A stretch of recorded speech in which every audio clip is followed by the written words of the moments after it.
Dear students, welcome to Easy English class. Today's class is for class 9, experience 3, the sense of beauty. From the sense of beauty 3.3.1. This activity belongs to argumentative essay. সুপ্রিয় শিক্ষার্থী, অভিভাবক এবং শিক্ষকবৃন্দ, আসসালামু আলাইকুম। আমাদের নবম শ্রেণীর ইংরেজি বইয়ের ভেতরে যে এক্সপেরিয়েন্সটি সবচেয়ে বেশি গুরুত্বের দাবি রাখে এবং যেখানে স্টুডেন্টদের সবচেয়ে ল্যাঙ্গুয়েজ প্রোডাকশনের দক্ষতা এবং সুযোগ বেশি, সেই এক্সপেরিয়েন্সটি হলো the sense of beauty. The sense of beauty actually it's a very bigger experience, and some students, guardians, and they can ask here, কেউ কেউ জিজ্ঞেস করতে পারে যে আসলে এক্সপেরিয়েন্সটি কি। আগে ক্লাসের বইয়েরগুলোতে লেখা থাকতো ইউনিট এবং লেসন। এখন ইউনিটের পরিবর্তে হলো এক্সপেরিয়েন্স, আর লেসনগুলিকে সাধারণত অ্যাক্টিভিটি হিসেবে দেখানো হয়েছে। সো এই এক্সপেরিয়েন্সটিতে মূলত আমাদের যে জিনিসটি থাকবে সেটা হলো এই এক্সপেরিয়েন্সটির যে অ্যাক্টিভিটিটি হলো আর্গুমেন্টেটিভ এসে। তো এখনকার কারিকুলামে বলা হয়ে থাকে যে our students actually they will learn through experience and they will be evaluated by their competency. এটি একদম স্বতঃসিদ্ধ কথা, সকলকেই বর্তমান কারিকুলাম সম্পর্কে বুঝতে হবে। বর্তমান সরকারের সবচেয়ে বড় যুগান্তকারী পদক্ষেপ হলো ন্যাশনাল কারিকুলামকে রিভিউ করা, রিভাইজ করা এবং এর আলোকে একটি চমৎকার শিক্ষা নীতির মাধ্যমে শিক্ষার্থীদেরকে এগিয়ে নিয়ে যাওয়া।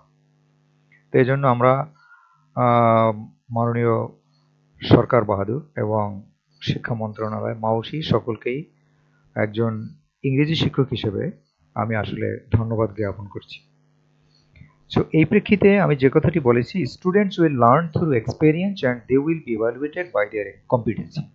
শিক্ষার্থীদেরকে এখন মূল্যায়ন করা হবে তাদের অভিজ্ঞতায়, এবং তারা শিখবে তাদের অভিজ্ঞতা এবং তাদেরকে মূল্যায়ন করা হবে তাদের যোগ্যতায়। এখন আমাদের অভিজ্ঞতা অনেকেরই থাকে, কিন্তু যোগ্যতা অনেকেই প্রমাণ করতে আমরা পারি না। তো শিক্ষার্থীরা যেভাবে শিখবে, আমি আবার বলি যে তারা যে কোনো একটি এক্সপেরিয়েন্স মানে আমরা ধরতে পারি যে কোনো একটি অধ্যায়, ইউনিট, চ্যাপ্টার, আর তার ভিতর থেকে যে অ্যাক্টিভিটি মানে আমরা এটাকে লেসন হিসেবে ধরতে পারি।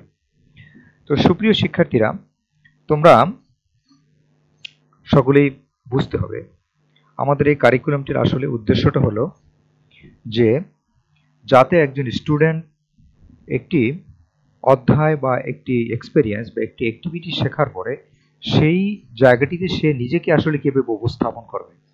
So for this purpose you must have to be a good presenter and to be a good speaker. If you cannot speak well before public means before classroom, actually before the teacher, if your presentation will not be liked by others, যদি তোমার প্রেজেন্টেশনটি অন্যদের দ্বারা পছন্দ না হয় তাহলে কিন্তু তুমি এখানে যোগ্যতায় পিছিয়ে পড়বে। তো আমরা এই ক্লাসের পরিচিতিটা দিচ্ছি এখানে, ক্লাস অ্যান্ড এক্সপিরিয়েন্স ইনস্ট্রাকশন। এটি ক্লাস 9 এর experience 3, the sense of beauty. Sense of beauty থেকে মূলত আমরা চলে যাচ্ছি 3.3.1. If you see your textbook, just you will see page number 33, 3.3.1. Here is written in some colorful writing here, and the Bengali meaning is written. Bangla অর্থ এখানে লিখে দেওয়া হয়েছে। আর্গুমেন্টেটিভ এসেটি আসলে কি?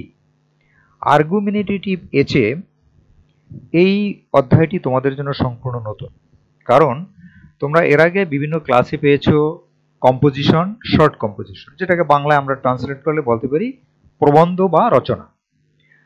তো এখানে ছিল সাধারণ রচনা। সাধারণত রচনাগুলিতে তোমরা ভূমিকা লিখতে, তারপর রচনাগুলির যে বিষয়গুলি, যেমন যদি কৃষিকার্যে বিজ্ঞান থাকতো এর সম্পর্কে তোমরা 5টি 10টি মানে ইসের মাধ্যমে, হিন্টসের মাধ্যমে, ভূমিকার মাধ্যমে তোমরা রচনাটি লিখে দিতে।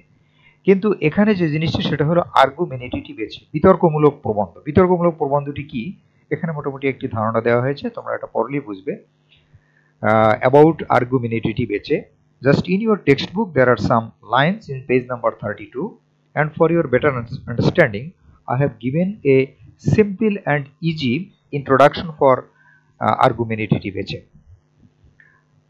বিতর্কমূলক প্রবন্ধটা কি, এখানে মূলত যেটা দেখানো হবে সেটা হলো, এটা এক ধরনের প্রবন্ধ বা রচনা। The writer takes a strong stance on an issue and presents arguments for it.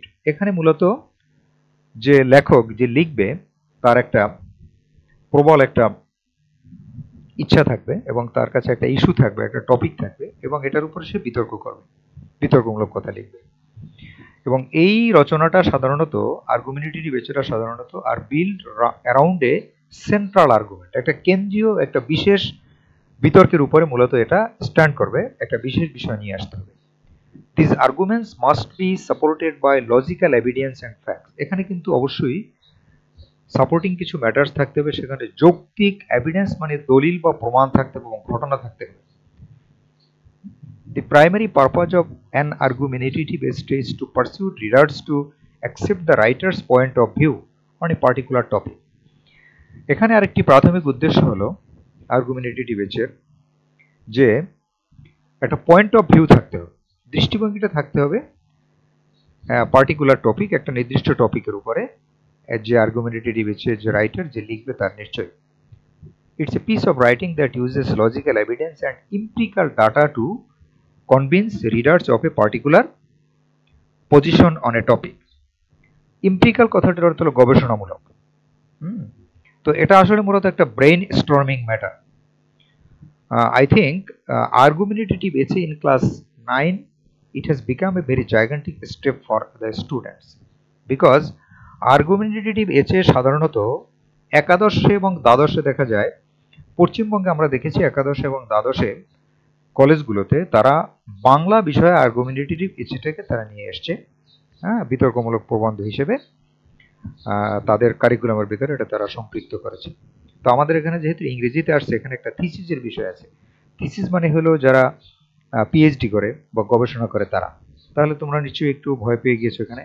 হ্যাঁ, আর্গুমেন্টেটিভ এসের ক্ষেত্রে একটা গবেষণাধর্মী কাজ থাকবে এবং এখানে তোমাকে নিশ্চয়ই লিখতে হবে। হ্যাঁ, তুমি কিছু হেল্প নিতে পারো, বইয়ের হেল্প নিতে পারো, ইন্টারনেট হেল্প নিতে পারো, কিন্তু যখন তুমি when you will write the argumentative essay you must compose from your own thinking, own imagination, এবং সেক্ষেত্রে নিশ্চয়ই তোমাকে ব্রেইন স্টর্ম করতে হবে, মাথা খাটিয়ে লিখতে হবে। আমরা এখানে একটা বাংলা মোটামুটি একটা ধারণা দিয়েছি তোমাদেরকে আর্গুমেন্টেটিভ এসে সম্পর্কে। তোমরা এই স্লাইডটিতে আর্গুমেন্টেটিভ এসেটা কি সেটা বাংলায় তোমরা মোটামুটি এখানে বুঝতে পারবে। এখানে একটি নির্দিষ্ট সমস্যা বা পরিস্থিতি একটি আনুষ্ঠানিক শৈলীতে আলোচনা করা হয়। আর যে কোনো একটা সমাজের যে কোনো একটা বিষয় নিয়ে আর্গুমেন্ট করলে সেটা আর্গুমেন্টেটিভ এসে হবে না, সেটার ভিতরে একটা লজিক্যাল এভিডেন্স থাকতে হবে। এটা এই আর্গুমেন্টের ভিতরে তোমার পক্ষে তুমি যেরকম কিছু এভিডেন্স স্থাপন করবে, যে তোমার সঙ্গে আর্গুমেন্ট না করে কিন্তু সে যখন এটা দেখবে বিপক্ষে নিশ্চয়ই কোনো কথা থাকতে পারবে। তো সেক্ষেত্রে একটা আনুষ্ঠানিক শৈলীতে আলোচনা করতে হবে নিশ্চয়ই। তো একজন লেখক হিসেবে যখন তুমি আর্গুমেন্টেটিভ এসে লিখবে তখন তুমি যে কোনো বিশেষ দিক কিন্তু মেনে নিতে পারবে না। পরিবর্তে তুমি কি করবে, একটা ভারসাম্যপূর্ণ পদ্ধতিতে বিষয়টির উপর তোমার পক্ষে বা বিপক্ষে তোমার মতামত এবং প্রমাণ দিতে হবে। আর্গুমেন্টেটিভ এসের ক্ষেত্রে মূলত তিনটি বিষয় আমাদের খুব গুরুত্ব সহকারে বুঝতে হবে, যেটা তোমাদের টেক্সট বুকে page number 32 and page number 33 তে it has been discussed very easily, and for your better understanding just I can mention some points here. Step 1 এ এখানে find an issue or topic. Step 1 এ তোমাদের যেটা থাকতে হবে, নিশ্চয়ই তোমাকে একটা টপিক খুঁজে বের করতে হবে বা একটা টপিক তুমি পেয়ে গিয়েছো। স্টেপ 2 তে চুজ ইউর পজিশন, তোমার অবস্থানটাকে এখানে পছন্দ করতে ক্লিয়ার করতে হবে যে তোমার পজিশনটা কি, তোমার অবস্থানটা কি এই আর্গুমেন্টেটিভ এছাড়াই বিতর্কমূলক রচনাটা লেখার ক্ষেত্রে বা এটা শেখার ক্ষেত্রে, এটা বোঝার ক্ষেত্রে তোমার পজিশনটা কি। তারপরে স্টেপ 3 তে হলো প্ল্যান ইওর এচে। প্ল্যান ইওর এচে, এইবারে তুমি তোমার এচেটা নিয়ে একটা পরিকল্পনা তৈরি করবে। এই তিনটি জিনিস তোমাদের বইয়ের ভিতরে। এখানে now let's find out the steps to write an argumentative essay. এটার জন্য মূলত আমরা এই তিনটি বিষয়কে মনে রাখবো। The plan of writing the essay. এবারে রচনাটি লেখার আর বিতর্কমূলক প্রবন্ধটি আর আর্গুমেন্টেটিভ এচেটি লেখার যে প্ল্যানটি আমাদের সামনে আছে, এখানে কি কি থাকতে হবে দেখো। দি introduction, the body paragraph 1, the body paragraph 2, the body paragraph 3। এই তিনটি ইন্ট্রোডাকশনের পরে তোমাকে তিন প্যারাগ্রাফের জন্য তোমার তিনটি প্যারাগ্রাফ তোমাকে নিয়ে আসতে হবে এই আর্গুমেন্টেটিভ এসেটি দেখার জন্য। Body paragraph 1, body paragraph 2 and 3। এই তিনটি বডি যখন দাঁড়িয়ে যাবে, দেন ইওর এসে হ্যাজ বিকাম স্ট্রঙ্গার। এখন তোমার এসেটা কিন্তু স্ট্রঙ্গার হয়ে গেছে। এবারে তোমার রচনাটা লেখা, মূল রচনাটা তোমাকে যেতে হবে, রাইট দিয়েছে। তার আগে তুমি তিনটা বডি, নিশ্চয়ই বডি আমরা বুঝি, হ্যাঁ, ফিজিক্যাল স্ট্রাকচার, শরীর। তো এই আর্গুমেন্টেটিভ এসেটার ক্ষেত্রে তোমার বডিটাকে স্ট্রং করার জন্য তিনটি ধাপে তোমাকে এটাকে স্ট্রং করতে হবে। তারপরে তোমার রচনাটি লেখার ক্ষেত্রে তোমাকে রচনাটাকে এডিট করতে হবে। এডিট মিনস এডিট কত সম্পাদনা। যে আমরা খবরের কাগজে সম্পাদনা দেখি, খবরের কাগজে যদি মনে করো গিয়ে একজন একটা এচে লিখে পাঠায় বাহির থেকে বা যেখানে, এটা সেখানে একটা সম্পাদনা পরিষদ থাকে, প্যানেল থাকে, তারা এটাকে দেখে। বাংলা ঠিক আছে, ফর এডিটোরিয়াল একটা বোর্ড থাকে, স্কুল ম্যাগাজিন সাধারণত এটা থেকে থাকে। তো এখানে এডিট করতে হবে কিন্তু তোমার নিজেকে, just what you have written here, what type of information you have given, what type of data you have collected from sources around you, and what type of ideas just you have shared with your teacher, with your friend, and what type of ideas they have given you, and what you have discussed with your friends, partners, groups। এগুলি সব তুমি যখন লিখলে তখন এটা এই এচেটা তারপর তোমাকে এডিট করতে হবে। তারপরে হলো গিয়ে ফাইনাল ড্রাফট অফ দ্য এচে। এরপরে কিন্তু আমরা ফাইনাল ড্রাফটিং এ যাব। এবারে দি ইন্ট্রোডাকশনের ভিতরে আমাদের যে কথাগুলি আছে, টেক্সট বুক যদি আমরা ফলো করি, again I can mention here I have made the class following the text book properly. আমি কিন্তু ক্লাসটি একদম টেক্সট বুক ফলো করে, প্রপারলি টেক্সট বুক ফলো করে তৈরি করেছি, এবং যাতে আর্গুমেন্টেটিভ এচের ক্ষেত্রে তোমাদের বুঝতে কোনো সমস্যা না হয়। তবে আর্গুমেন্টেটিভ এচে যেহেতু একটা বিশাল টার্ম, বইয়ে এখানে অনেকগুলি পেজ নিয়ে আর্গুমেন্টেটিভ এচে সম্পর্কে ধারণা দেওয়া হয়েছে এবং তোমাদের জন্য একটা নতুন অধ্যায়। সো এই ক্লাসটিকে যদি আমি লিঙ্গারিং করি, if I make the class very boarder, you will be bored also. তোমরা, আমি যদি এটাকে অনেক বড় করি তোমরা বিরক্ত হয়ে যাবে। তাই এই ক্লাসটিকে আমি অনেকগুলি, কমপক্ষে এই আর্গুমেন্টেটিভ এচের উপর আমি 6টি ক্লাস তৈরি করব। তো আজকের ক্লাসে আমরা শুধু ইন্ট্রোডাকশনটি নিয়ে আলোচনা করব। ইন্ট্রোডাকশনে তিনটি বিষয় আছে দেখো। এখানে একটি হলো অ্যাটেনশন গ্র্যাবার, আরেকটি হলো থিসিস স্টেটমেন্ট, আর template. So an attention grabber, this is something to grab the reader's attention to make them want to continue reading. It doesn't give the writer's point of view, but rather gets the attention of the readers. এই attention grabber কথাটি তোমাদেরকে বুঝতে হবে খুব ভালো করে। This is something to grab the reader's attention. তোমাকে এক্ষেত্রে কিন্তু মূলত তোমার টার্গেট থাকবে, তুমি যাতে তোমার আর্গুমেন্টেটিভ এচেটাকে তুমি পাঠকদেরকে, যারা পড়বে এটা, তারা যেন তোমার রিডিংটা কন্টিনিউ করতে চায়। এটা হলো তোমার ক্ষেত্রে একটা আসল বিষয়। It doesn't give the writer's point of view, but rather gets the attention of the readers. এখানে কিন্তু লেখকের যে প্রেক্ষিত, লেখকের যে দৃষ্টিভঙ্গি, তার থেকেও কিন্তু অ্যাটেনশন অফ দ্য রিডার্স, যারা এটা পাঠ করবে, পড়বে যারা, তাদের অ্যাটেনশনটা কিন্তু এখানে তোমাকে বেশি ধরে রাখতে হবে। তো তুমি সবসময় গ্রাবিং করার চেষ্টা করবা যে যারা তোমার এই আর্গুমেন্টেটিভ এচেটাকে ফলো করবে, যারা এটা পড়বে, যারা এটা সম্পর্কে বুঝতে চেষ্টা করবে, তাদের দৃষ্টিভঙ্গিটা তোমাকে বেশি সামনে নিয়ে আসতে হবে। এরপরে আসছে থিসিস স্টেটমেন্ট। এটা একটা গবেষণাধর্মী কাজ, আমি আগেই বলেছি, এবং এই তিনটি পয়েন্ট কিন্তু টেক্সট বুকের ভিতরে পেজ নাম্বার 32 এ লেখা আছে। দেখো, thesis statement, this is your own opinion. এইটা কিন্তু সম্পূর্ণ তোমার নিজের মতামত। It is the core of your argument on which your essay will be built. এটা হলো তোমার বিতর্কের একদম আসল মূল, একদম মূল জায়গাটি তোমার বিতর্কের, on which your essay will be built, যেটার উপরে সাধারণত তোমার প্রবন্ধটি দাঁড়াবে। এবারে কিছু টেমপ্লেটের কথা বলা হয়। যে টেমপ্লেট মানে হলো জাস্ট এক ধরনের টেমপ্লেট হলো মূলত কিভাবে বলা হয়ে থাকে যে টেমপ্লেট খুব একটি গুরুত্বপূর্ণ জিনিস। যে কোনো কোনো জায়গায় আমরা দেখি যে একটা কাঠ দিয়ে ফার্নিচার তৈরি করার সময় কিছু কাঠকে এরকম পাতলা করা হয়, তারপর আবার জোড়া দেওয়ার জন্য ওই কাঠটাকে এটার ভিতরে প্রবেশ করে না। সোফা সেট এরকম কাঠ মিস্ত্রি যারা কাঠ দিয়ে জিনিস তৈরি করে তারা সেখানে লোহার প্রেক বা অন্য কিছু দিলে কি হয়, ওখানে একটা দাগ থেকে যায়, ফার্নিচারটা দেখতে সুন্দর লাগে না।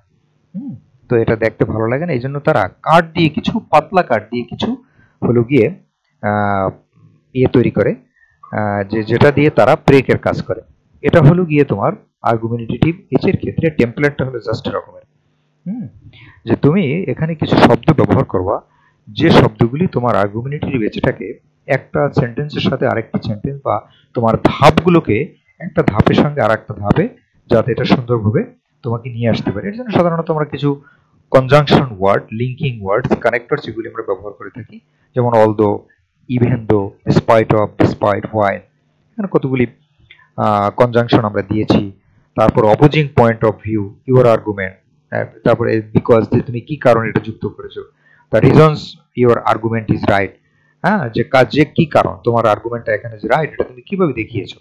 সো এটার জন্য তোমরা মূলত কানেক্টরস অধ্যায়টিকে একটু ভালোভাবে দেখতে পারো। সো কানেক্টরস এর পরবর্তীতে আমি চেষ্টা করব আর্গুমেন্টেটিভ এর ভিতরে ক্লাস, এই আমরা পরবর্তী যে ক্লাসগুলি আমরা আলোচনা করব সেখানে আমরা টেমপ্লেটিং এর জন্য কিছু কানেক্টরস আমি তোমাদেরকে শেখানোর চেষ্টা করব। তো ধন্যবাদ সকলকে। তোমরা আর্গুমেন্টেটিভ এর এই অধ্যায়গুলি যেগুলি দেখানো হলো এগুলি খুব সুন্দরভাবে দেখার চেষ্টা করবা, এবং পরবর্তী ক্লাসে আমরা আর্গুমেন্টেটিভ এর মূলত মূল টপিকটিতে চলে যাব। কিন্তু তার আগে তোমাদেরকে একটি কথা বলে নিচ্ছি, সেটা হলো দেখো আর্গুমেন্টেটিভ এর ক্ষেত্রে মূলত কি বলা হয়, দেখো আমি এখানে একটা জিনিস মেনশন করতে পারি তোমাদেরকে, যে জাস্ট মনে করো এ journalist or N educationist or a resource person while delivering his speech in a seminar, মনে করো একটা আলোচনা, একজন শিক্ষাবিদ, একজন বিশ্ববিদ্যালয়ের শিক্ষক, বা মনে করো একজন বড় সাংবাদিক, একজন চিন্তাবিদ একটা জায়গায় বসেছে, সেখানে তিনি কি বললেন, একটা কথা বলে ফেলেছেন কি, teenagers feel more comfortable talking on social media rather than face to face. যে আমাদের যে টিনেজাররা তারা বেশি কথা বলা এখন বেশি পছন্দ করে সরাসরি থেকে মূলত কিসে হলো গিয়ে সোশ্যাল মিডিয়ায়। তো দেখা যাবে যে যে a group of students actually they will argue against it, একদল শিক্ষার্থী বা কেউ কিন্তু এটার উপর পক্ষে দাঁড়িয়ে যাবে, বলবে নো, এটা না, আসলে আমরা আমাদের স্যারদের কথা, আমাদের বাবা মাদের কথা আমরা আসলে সামনাসামনি বেশি পছন্দ করি। তো এই ক্ষেত্রে দেখা যাবে যে তোমরা আর্গুমেন্টেটিভ লেখার ক্ষেত্রে এরকমের কিছু বিষয় আমাদের টপিক থাকবে। তো আমি এখানে মূলত প্রথম থেকে আর্গুমেন্টেটিভ তোমাদেরকে মূলত এর বডিটাকে স্ট্রং করার পরে, আর্গুমেন্টেটিভ এর বডিটা লেখার পরে, ইন্ট্রোডাকশনটা লেখার পরে, বডি প্যারাগ্রাফ 1, 2, 3 এই তিনটা ডেভেলপ করার পরে, তারপরে আমি তোমাদেরকে কতগুলি আর্গুমেন্টেটিভ এর টাইটেল দিয়ে দেবো, যেগুলি তোমার বাড়িতে প্র্যাকটিস করতে পারবে, এবং এগুলি পরবর্তীতে আমরা অ্যান্সার আকারে দেওয়ার চেষ্টা করবো।